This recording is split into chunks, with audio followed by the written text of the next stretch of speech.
And it's time for Lefties Losing It, and the broken, soulless ghouls of the left have really disgraced themselves in recent days after the murder of a great American, Charlie Kirk. No matter how low our opinion, our expectations of these miserable miscreants of the left, they still manage to surprise us with the depth of their depravity. The sympathy for Charlie Kirk is fucking weird. You want to know why I'm so stoked? Go ahead and Google Charlie Kirk. They got him in the net! Rest in peace, bozo! I do not feel bad for him in the slightest. Put down like a dog in Utah, and I could not be happier. Charlie would have wanted it this way. He's been one of the most divisive younger figures who is constantly pushing hate speech. They clapped him. I think it's worth to have a cost. C'est qui va plus donner de conférence? Qui? Charlie Kirk. The rhetoric of Charlie Kirk, the way that he condoned violence exactly like this, and how it came back to hurt him. Everything that we're seeing with the Trump regime, it stems from Charlie Kirk. We don't know if this was a supporter shooting their gun off in celebration. Now, here are two witches. The first is planning to celebrate the next assassination. These people are demonic. If you were gonna get the job done, there were two better candidates. And furthermore, when that happens, and it will, it will, not only will we be insensitive, that'll be the least of your worries. But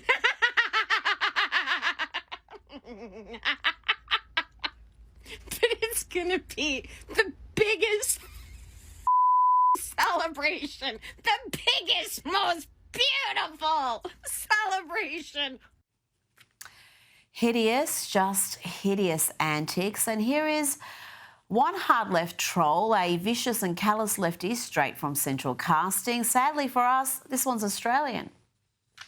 Pretending that you don't enjoy a terrible person's death is not dignified, it's cowardly. And this is exactly how we got here, because this is what Trump is an absolute master at. He is a master at saying the worst, most uncomfortable things, and people on the left just sitting there going, oh, I'm too scared to say what I really think. You just go along with it. You say nothing because it's not uncomfortable enough for you. The only people I have any empathy for in the Charlie Kirk situation are his victims. That is it. Now, instead of reflecting on the utter evil of what she said there, what she had chosen to share on the World Wide Web, well, instead of reflecting on that, she decided to double down on the ugliness, on the bile, on the depraved lunacy. All of the drama, I want to reiterate that it is not wrong or unethical or unkind to laugh at the misfortunes of terrible people. That Charlie Kirk incited violence. That's what he did. And then that came back to haunt him. That was his decision. So it's got nothing to do with the people who are laughing and joking about him becoming a human water fountain. Just foul, vicious, deranged hate. What else can you say about that? Let's have a brief antidote to that ugliness. Let's hear from Jeffree Star, the original, the OG influencer. He had a message for those celebrating Charlie Kirk's murder. Because I'm standing up for someone that passed away, I'm now being called names in the chat. This is what's wrong with a lot of you people. You will never get far in life. You are sick in the head. Someone just said they're unsubscribing from me. Thank God, please. Because if you believe in they and thems, you're part of the problem. If you're so stupid enough to go against science, please unfollow me. You can be whoever you want to be, but there's science and there's facts. You can pretend in your head you're a cat. You can pretend in your head that you're this and you're that. Good for you. You're still only A or B. And the truth hurts a lot of you, I see. And huge props to Jeffree Star for that. He posted plenty more on the issue. His following is enormous. He has over 13 million followers on Instagram alone and many more on TikTok. And Many of them are of the left. He pays a big price every time he speaks up, and that takes courage. And it's all about courage and conviction.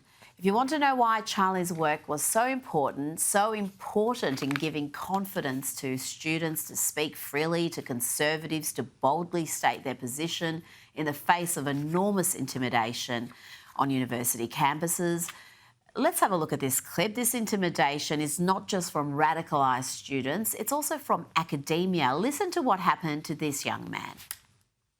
What happened? I was walking to Valhalla to get my food exchanged, and PhD student Patrick Mahoney, as well as his accomplice Gerald Hobb, did not like the hat I was wearing. And when my head was down, I made zero eye contact with him. He saw my hat, he ripped the hat off my head, crumbled it. I had to go confront him and say, "What are you doing, dude?" What happened next? He charged at me. Patrick grabbed my chest, slammed it on the road pavement. Then he grabbed my head and also slammed it on the road pavement as hell. And this was a professor, right? Yeah. If a conservative professor would have hunted down a Kamala Harris wearing student, it would have been a hate crime and the #1 news story in the country. Now we could barely get attention for a young man who was punched by a professor here at Washington State University. They're the ones dividing the country. We're the ones trying to heal.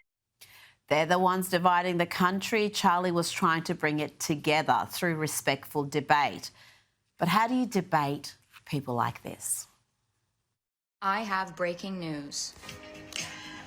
We think that Charlie Kirk just got shot in the neck. Hey, ooh, ah, ooh.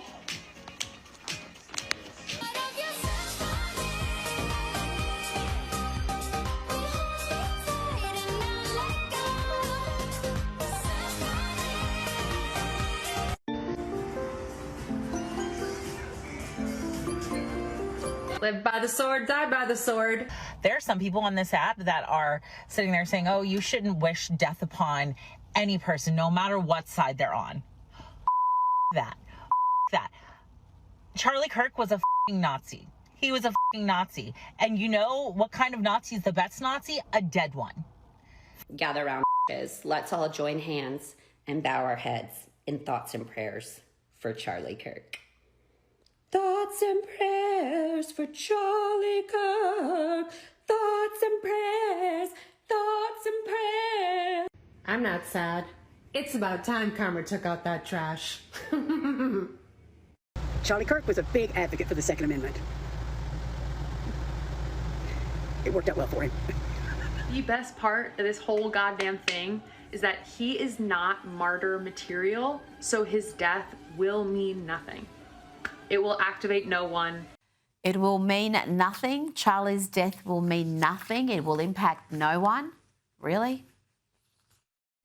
It will activate no one.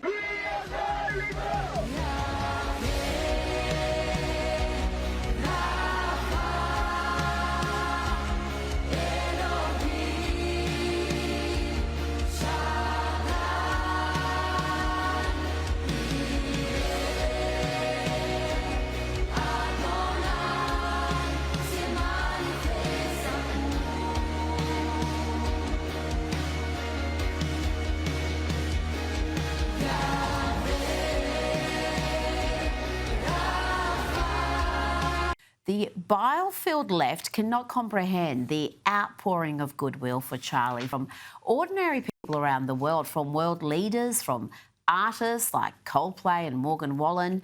And the tributes for Charlie have poured in from sporting leagues as well, formerly painfully woke sporting leagues like the NFL and Major League Baseball. This is the Dallas Cowboys paying tribute to Charlie Kirk and tributes to at college football games. Here is LSU honouring Charlie on the weekend in front of more than 102,000 fans. That you join us in a moment of reflection following the murders of Charlie Kirk in Orem, Utah, Arena Zarutska in Charlotte, North Carolina, and the High School shooting in Colorado. LSU condemns all violence in our community. And this next tribute shows you how much the culture has shifted. This wouldn't have happened 10 years ago. It wouldn't have happened a year ago. The New York Yankees, in the bluest of blue cities in a blue state, pay tribute to the Happy Warrior, the man who changed so many hearts and minds. And earlier today, the New York Jets paid this tribute to Charlie Kirk's legacy before their game against the Buffalo Bills. Again, this is New Jersey, folks, not Texas. This is a blue state. Watch this. Charlie Kirk was the bright light in this world.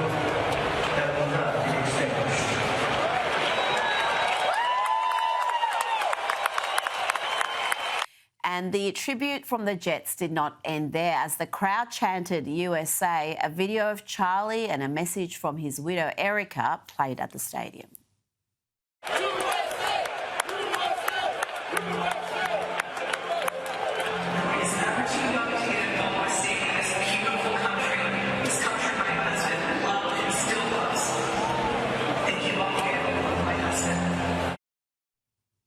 Joining me now is Newsweek's Senior Editor-at-Large and Article 3 Project Senior Counsel Josh Hammer. Josh, that's something special. That shows the impact Charlie Kirk had. They thought they'd kill his influence by taking his life, but they failed.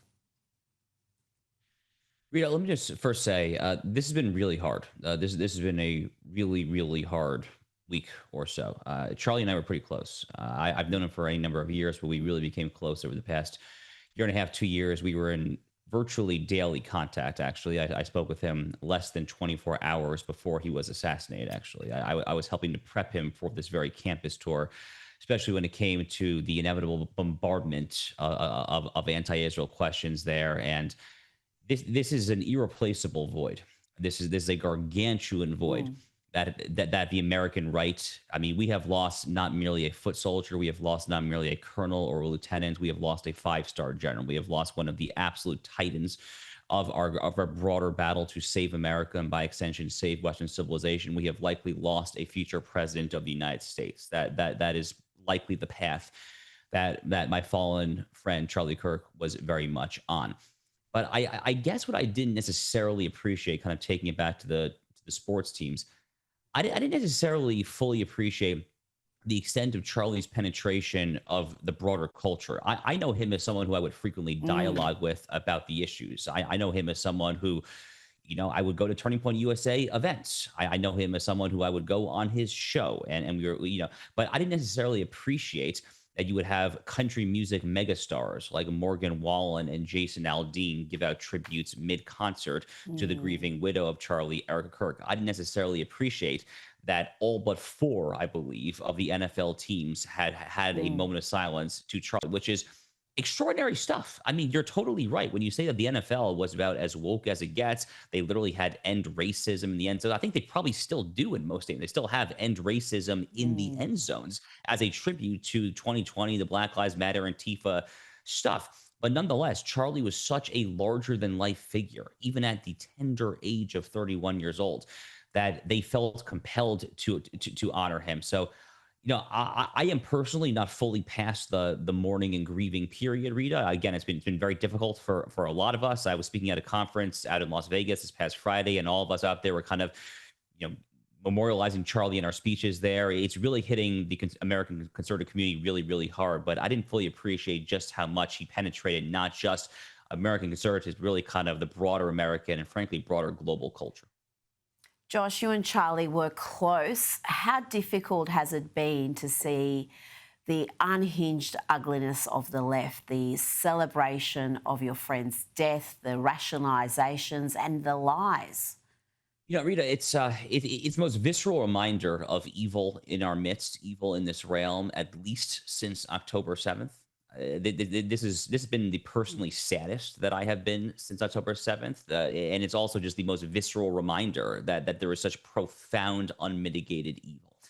And, you know, some of the specific details are, I mean, I don't even have words for this. I mean, demonic, satanic, I mean, out of the pits of hell. I mean, use whatever verbiage you want to do. You know, at the University of Louisville in Kentucky, there was some caricature on a bulletin board saying debate this, and it was, I guess, a caricatured version of Charlie getting a bullet into the neck there. There was some other story that I saw of a 3rd or a 4th grade elementary school teacher showing the video of him getting shot to the students there. I mean, you know, this is someone who should not merely be fired from being an elementary school teacher. That person should be publicly flogged, like literally flogged with lashes in the town square and probably sent to a mental asylum there. But Rita, this is probably the most tragic part of all, is that in a way, this assassination was somewhat predictable. It really is shockingly similar to what happened to Donald Trump in Butler, Pennsylvania. Very similar situation there. But left-wing political violence has been a menace in this country for years and years and years, going at least as far back as the 2012 Floyd Lee Corkinson attempted shooting of the Family Research Council in Washington, D.C., the James Hodgkinson shooting of the congressional baseball team in suburban Virginia in 2017, and on and on and on we go. This is just the highest profile example there. But the percentage of Democrats who say, Rita, that they could see themselves justifying the assassination of Donald Trump or the political opponents, in a recent poll I saw, the ones who said that they could foresee this world of justifying it was over 50%. I mean, I'm sorry, not to put too fine a point on it. This is how republics die. Like, this is literally how a self-governing people loses the ability to govern itself. When we cease to have our debates with the pen and the keyboard at the ballot box there, and when we start having our debates through the sword and bullets and rifles there, that's it. That's game over there. The stakes are really, really, really high. And I don't think the left realizes what they're doing there, but we have to fight back with all we've got there, because we're not going to let them destroy this country and destroy Western civilization by extension. Well, the left not only lied about Charlie, but they've lied about the suspect, the man arrested for his murder. They tried to paint this suspect as MAGA. They created a fake image of him in a Trump shirt. But Josh, this suspect is precisely what you'd expect, a hate-filled, radical, far-left agitator who hated conservatives. What more can you tell me about this suspect and the man who identifies as a woman and is reportedly transitioning, who lived with the suspect, was, according to authorities, in a relationship with him and is now helping authorities? Yeah, it looked an awful lot to me like Charlie Kirk was murdered by transgender activists. I mean, and if you actually look at the moment that the assassin's bullet fled, it was likely deliberately timed. Charlie was in the middle of answering a question from an audience member there at the rally about transgender-inspired mass shootings. That was literally the last question that Charlie Kirk heard in his life. That's when the assassin sent this bullet there. Now, this individual, whose name I would say, that's just my personal policy, he grew up in a conservative Mormon family in rural Utah. I think his parents are still registered Republicans to this day. They went hunting. That's perhaps how he learned how to use a rifle with a scope there. And this person was clearly profoundly radicalized by the college campus, profoundly radicalized by going down the pits of hell on websites and exchanges like Reddit.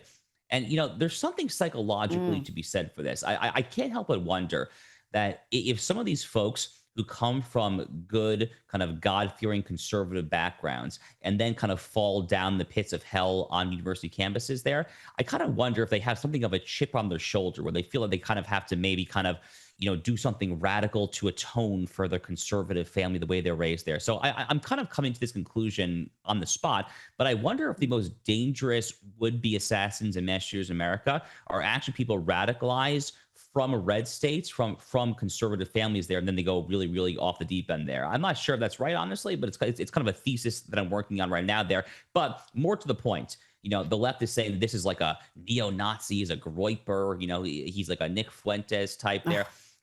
No, this guy he's literally a transgender furry ex-Mormon. That is who this person is there. And it's just unfathomable that we've had another transgender inspired act of violence there, Rita. Again, like literally just like a week and a half, 2 weeks after the Annunciation Church shooting in Minneapolis, Minnesota. When will it stop? When will it stop there? And I just ask yet again, I've been asking this question for a long time. When will America have a serious conversation about the mental disease that is transgenderism?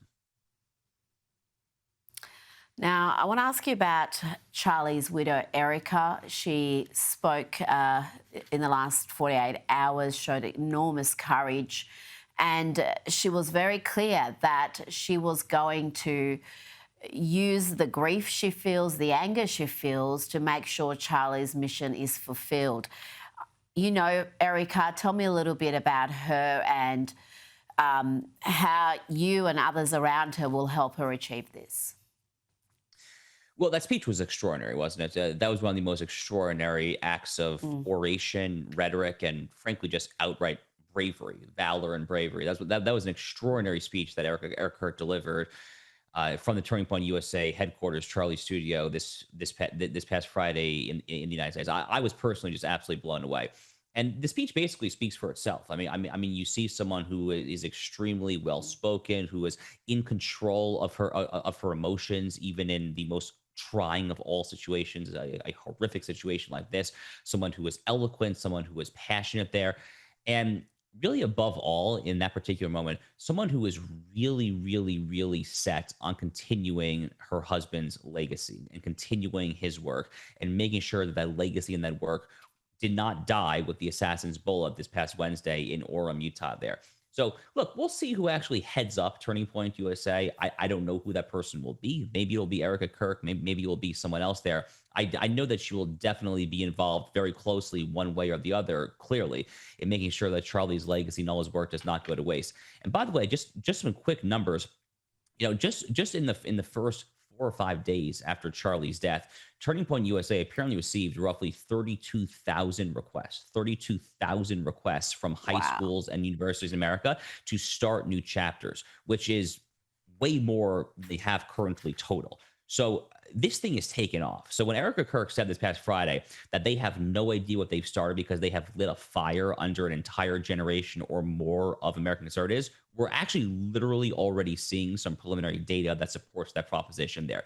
And in these very, very dark moments, Rita, that ultimately is what gives me solace and some hope.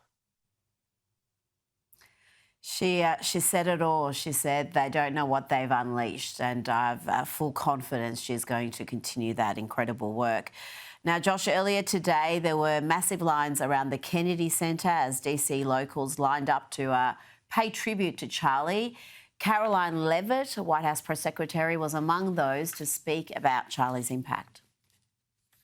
Charlie Kirk was a maverick, an independent-minded person who had the courage of his convictions. When so many influential voices in our society are brainwashing young people to abandon our faith, to stay single, not to have children, and to bash our country, Charlie Kirk offered us an alternative path.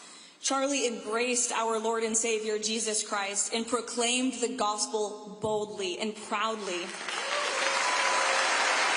Josh, Charlie's faith was so important to him, and today RFK Jr. spoke about the impact Charlie had on a family member. Yesterday, my 17-year-old niece left for Europe to go to college. And while she was packing, her mother, Amaryllis, my daughter-in-law, noticed that she had put a Bible in her suitcase. And Amaryllis was curious about it. And she asked her, and Zoe said to her, "I want to live like Charlie Kirk."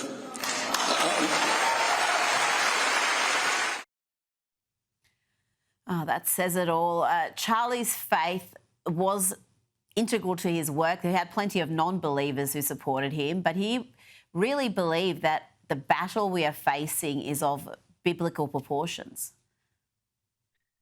Yes, he did. Look, Rita, America is still a disproportionately religious Christian country relative to most Western countries, and especially Republican politics, conservative movement.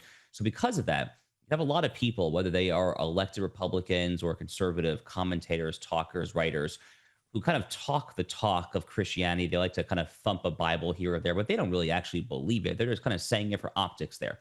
Charlie Kirk did not just talk the talk. He 1,000% walked the walk. He was someone who was a sincerely principled, devout Christian there. He believed in the Bible. And by the way, more to the point, I think one of the reasons that Charlie and I became closer over the past couple of years, give or take, is that as I became a more religious, observant Jew, we found so much in common there, because Charlie's Christianity is the Christianity of the American founding. Is the Christianity of George Washington, John Adams, Alexander Hamilton, America's founders, which is to say that is a Christianity that understood that its wellspring is in the Hebrew Bible in the Old Testament. Charlie was a living, breathing example of this. He actually literally kept his version of the Sabbath. He actually turned his phone off over the 24, 25 hours of the Jewish Sabbath from Friday night to Saturday night. He actually was working on a book on the Sabbath. God willing, that book will still come out this December. So he really, really, really lived this in a very visceral way. You can kind of see it as well over the points that he emphasized over the course of his Turning Point USA career. So when Turning Point USA was founded years ago, it was founded initially as kind of a big government sucks, screw socialism kind of platform, kind of rein in the debt, a lot of economic issues there. I'm not saying that he stopped caring about those issues, but as he got older, as he married Erica, as he had children, it's kind of a very similar evolution I've seen in my own life there. You start kind of focusing on some other issues, and his message. Again, he didn't ditch the economic stuff, but he was increasingly focused on trying to talk to young men directly and say, here's how you can improve your lives. That girl, ask her on a date. That girl, ask her hand in marriage. Go have children. Go to church. Go read scripture there. I mean, the message really changed. He was really trying to speak to young men, and maybe above all, a very vulnerable demographic in America. He was really kind of the voice of that. And again, we've lost just a completely irreplaceable void. I don't have a single name to point to say that person's going to fill that void there. I don't know where it's going to come from there, but he really did it all, honestly. Josh Hammer, thank you so much. Thank you, Rita. And let's stick with the far left, the Australian far left's dangerously deranged reaction to the assassination of Charlie Kirk, a brave conservative Christian father of two, famous for his political debates. Let's begin with radical feminist Clementine Ford, who shortly after Charlie's death posted a series of vile rants, some from her car, apparently condemning progressives who oppose political violence and even explicitly calling for it. There's still this impulse that so many white people have, nice white progressive middle-class white people, have to respond to things like this with these kind of very somber-faced, violence is never the answer. Like, what the f*** are you talking about? What? But just remember, he died doing what he loved, defending guns. He took a bullet for the cause, and according to Charlie Kirk, a few deaths a year from guns is a small price to pay to defend the Second Amendment. So what more could he possibly ask for? It's a tribute and legacy to the pointlessness of his life. You should be glad that this is how he went out.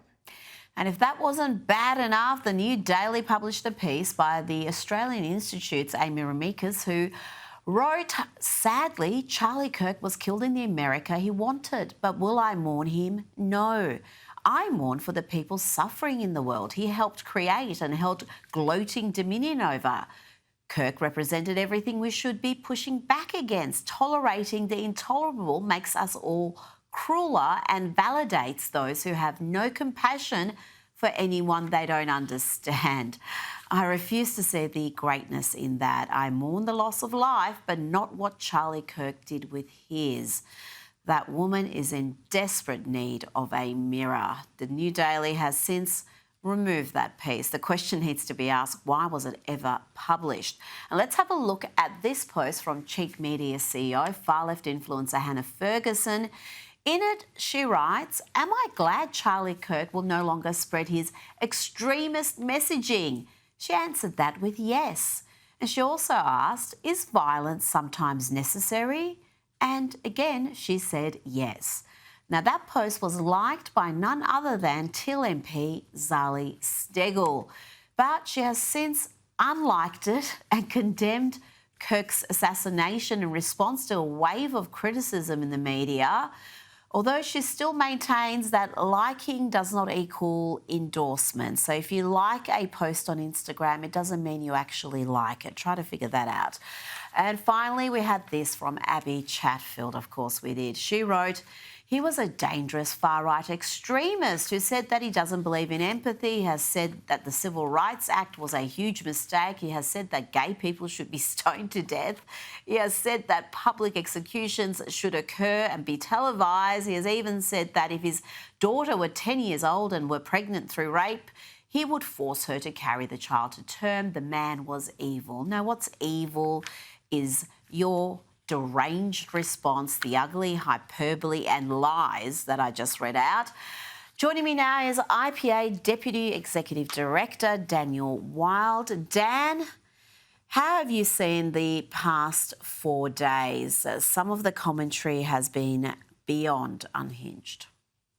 Yeah, well, I completely agree with you, Rita. I think the mask has really slipped on the modern left and what it is that they truly believe. When we've heard them say that words are violence, that was sort of the permission structure that they created to, sort of have this false equivalence between someone having, hurt feelings, therefore justifying violent actions against somebody else. And so, these ideas have consequences.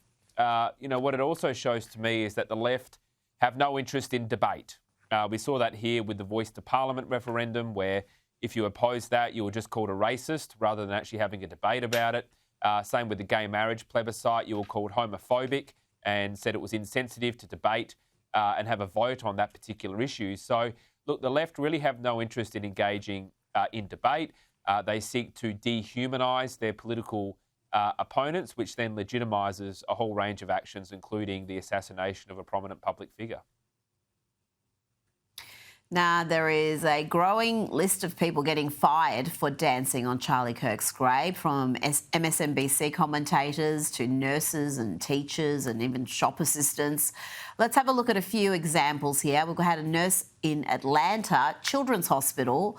She was fired for posting F his kids, F his ancestors, especially the B who birthed him. Charming. The assistant dean of students at Middle Tennessee State University was fired after she wrote, "Looks like old Charlie spoke his fate into existence. Hate begets hate, zero sympathy."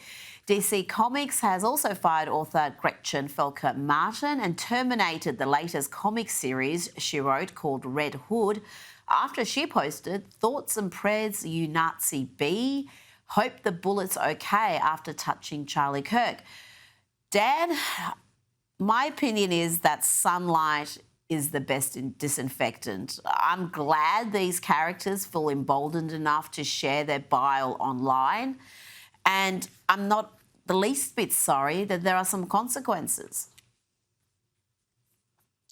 I agree. I mean, there should be consequences. These people should lose their job. But the problem is that a lot of these people that you mentioned just then and earlier are not necessarily sort of fringe players. I mean, Abby Chatfield had Anthony Albanese on her podcast. Yes.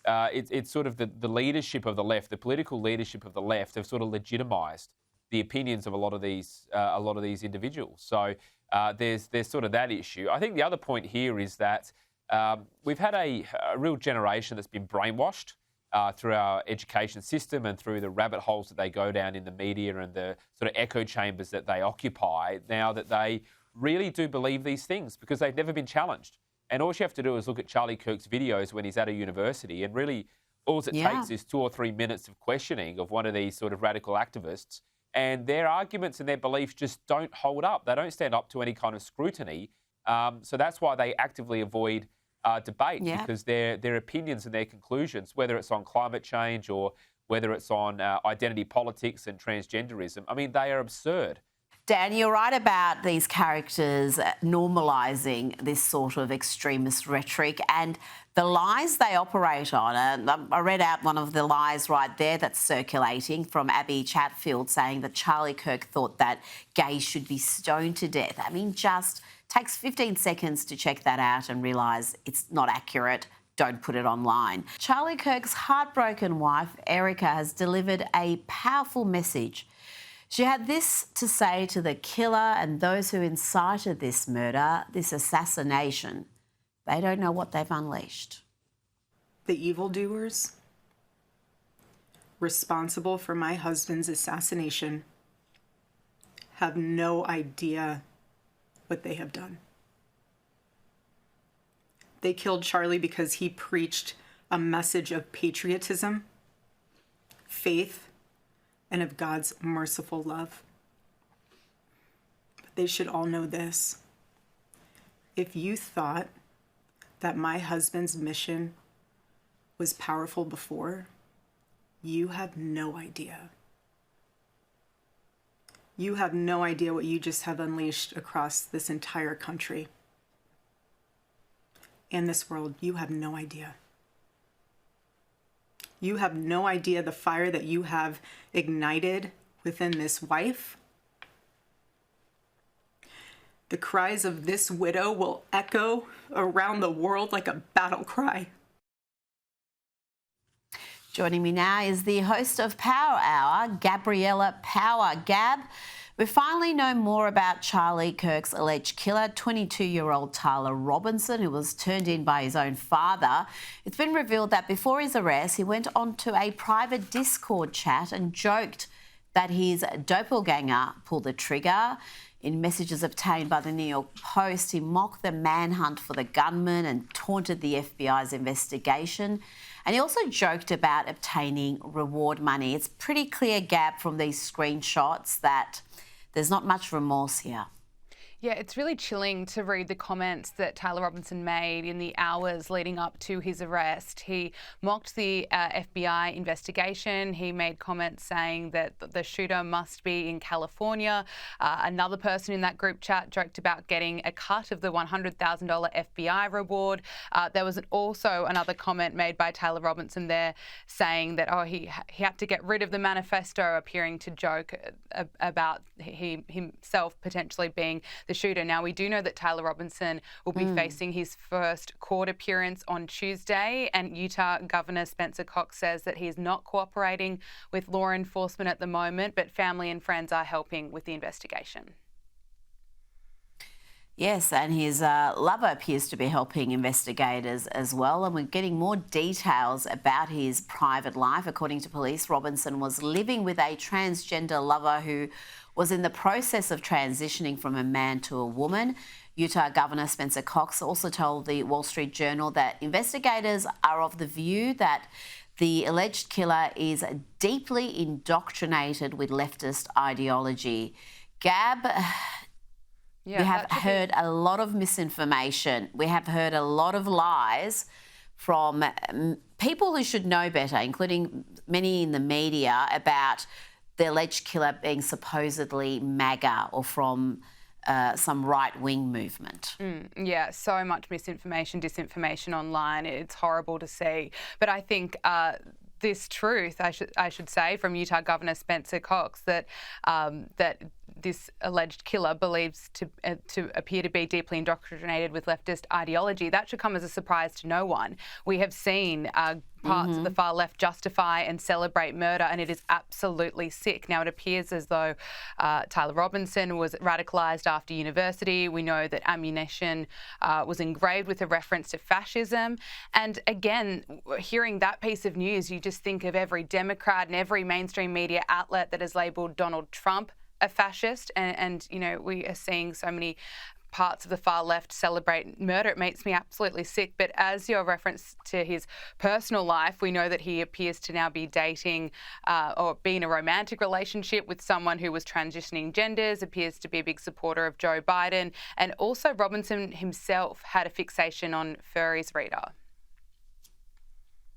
Yes, and again, that's some interesting reading there, but we won't get into that. I want to speak a little bit more about Charlie. He was all about dialogue, about the importance of maintaining civil debate with your ideological opponents. He would talk to anybody. It was always about the issue, not attacking the person.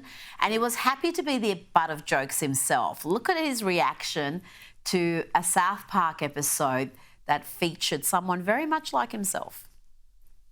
So let me ask you this. What is your definition of a woman? Yeah. Putting down the mic in between the question, that is pure art, South Park.